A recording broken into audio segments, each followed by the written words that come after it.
It's just been unbelievable. I don't know that I could put it into words. It's crazy. It's crazy, and it's really cool. We've never really been in awe. We've relished moments and we really enjoyed them. It's big out there. It's going to be a lot of fun, but South Carolina, North Carolina, and Oregon all have to play in the same venue. So as long as we focus on our details and what Gonzaga is going to do, we've always been fine. We're soaking it in for sure, but we got to take it one game at a time and be ready to go.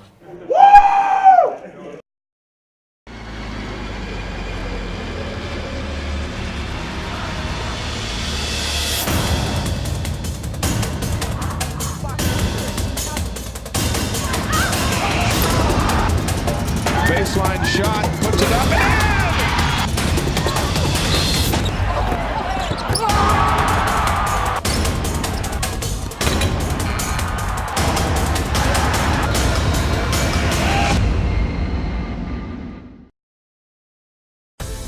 Hashtag WCC represent.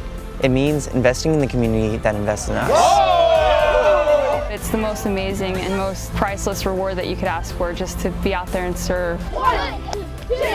There are people out there who we need to help.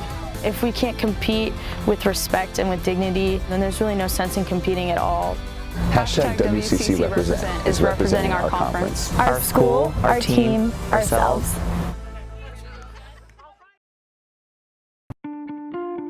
She's always got something positive or uplifting to say. She's always there to back you up, no matter softball field, classroom, life, like she's there. I'm in the right place. This environment on campus is a community. A community that lifts each other up when times get tough.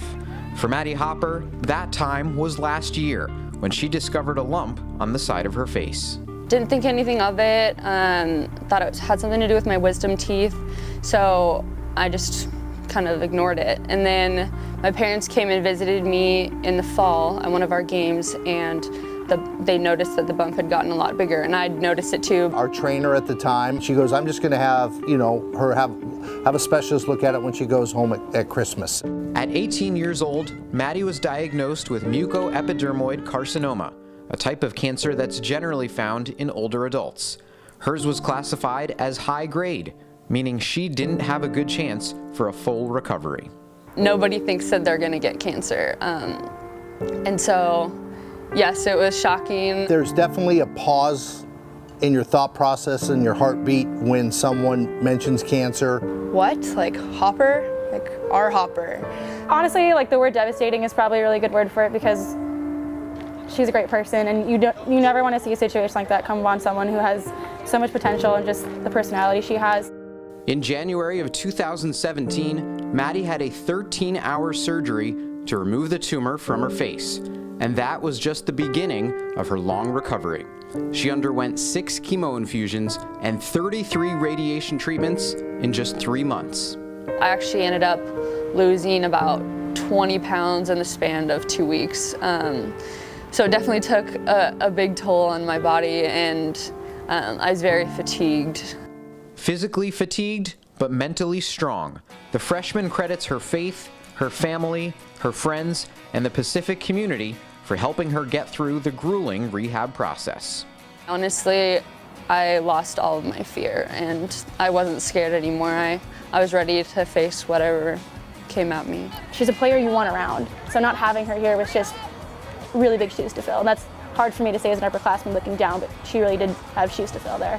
We actually played up in a tournament in Oregon where she's from, so we were able to see her. She came to our games. That was really cool. She called about taking a summer school class to start getting some units, to start getting back on track, and that's kind of when I knew she was going to be okay physically.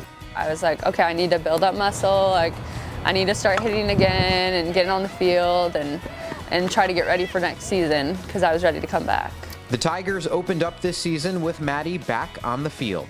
She made her presence known during their first tournament of the year. This one is back. And that will be a home run. Hopper takes it.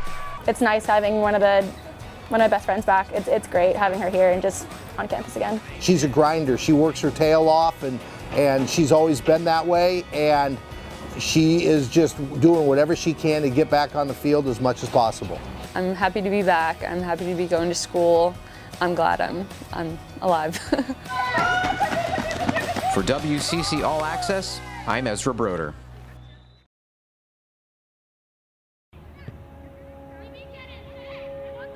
Soccer is the sport of choice for Halai Argandawal, but it's not in her parents' native country of Afghanistan.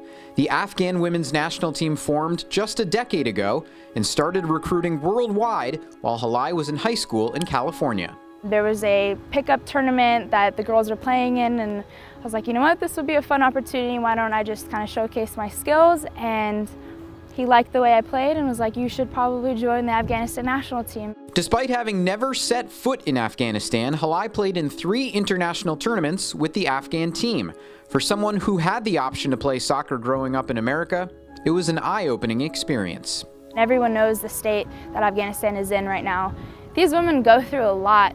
They have been threatened, and the fact that they continue to play despite all of that is a testament to their character and their willingness to want to bring change to the country. I've been lucky here at Santa Clara in my 31 years to be around a lot of fearless women, and Halai is a fearless woman. And I think it does take that kind of courage to try and do what she's doing with raising awareness in a different culture, male-dominated culture. It is important to know where you come from, and so I know that I want to help impact as many people as I can, and I think for me, sport was the biggest way and the easiest way. Argandawal has stayed true to her word. Over the last 4 years, she's organized fundraisers supporting the Afghan team from afar, all while leading Santa Clara to 3 NCAA tournaments and twice being honored as a WCC All-Academic member.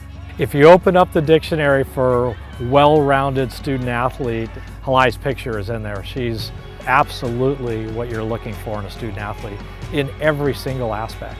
These women are going through a lot, and I feel so guilty that I haven't experienced that, and I'm taking that guilt and trying to take it and change it to gratitude because I'm very lucky to be here, but to give back to them is everything for me. I think about the courage it takes for Halai, and it reminds me of the courage that Billie Jean King had to have, you know, in trying to do what she did to help women's tennis, women's athletes. It should come as no surprise that the senior is the unquestioned leader of the Broncos and a pioneer for Afghan women. This is bigger than soccer. I know we want to win games, but we're trying to do something bigger than all of this, and that was to bring change to the women of Afghanistan, the children of Afghanistan, change a whole mindset. I just feel really lucky that a person of her quality, a person of her maturity, a person of her worldliness and unselfish attitude ended up on our team.